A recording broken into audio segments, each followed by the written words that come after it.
session 6, the last session of our rock and our refuge. And as it's the last session, I'm just going to sum up with a couple of verses from Matthew. Come to me, all who are weary and burdened, and I will give you rest. Take my yoke upon you and learn from me, for I am gentle and humble in heart, and you will find rest for your souls. Jesus was a perfect revelation of God. When Philip said to them, show us the Father, and Jesus said, if you have seen me, you have seen the Father. To find a place of security, which is our rock, or shelter, which is our refuge, Jesus calls us to come to him.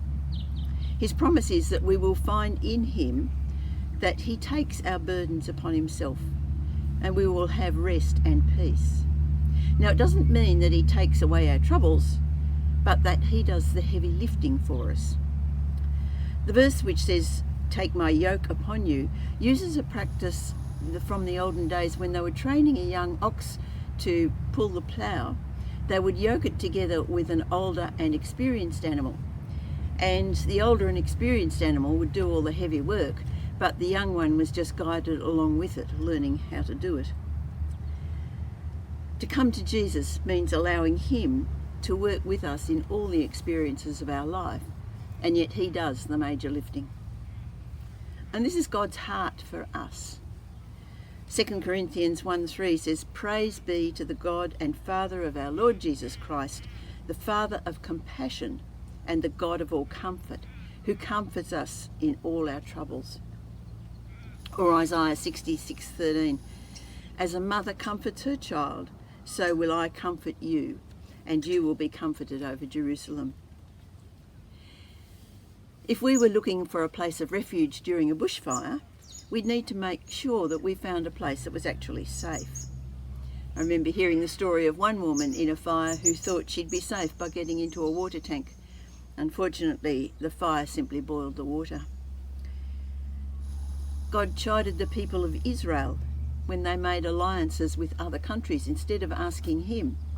And what they found was when they were expecting this country to protect them, this country just sort of took them over. God is the only safe refuge, and we come to him through relationship with Jesus. So let's go back to Psalm 46 where we started. God is our refuge and strength, an ever-present help in trouble. Therefore we will not fear, though the earth give way and the mountains fall into the heart of the sea, though the waters roar and foam and the mountains quake with their surging. And a little further down, be still and know that I am God. I will be exalted among the nations, I will be exalted in the earth. The Lord Almighty is with us, the God of Jacob is our refuge. And then in the Gospel according to Matthew, Jesus quoted Psalm 118. The stone that the builders rejected has become the cornerstone. And so he's referring to himself. Though the Jewish leaders rejected him, he is in fact the very cornerstone and foundation stone of God's people. Come to me, Jesus, all who are weary and burdened, and I will give you rest.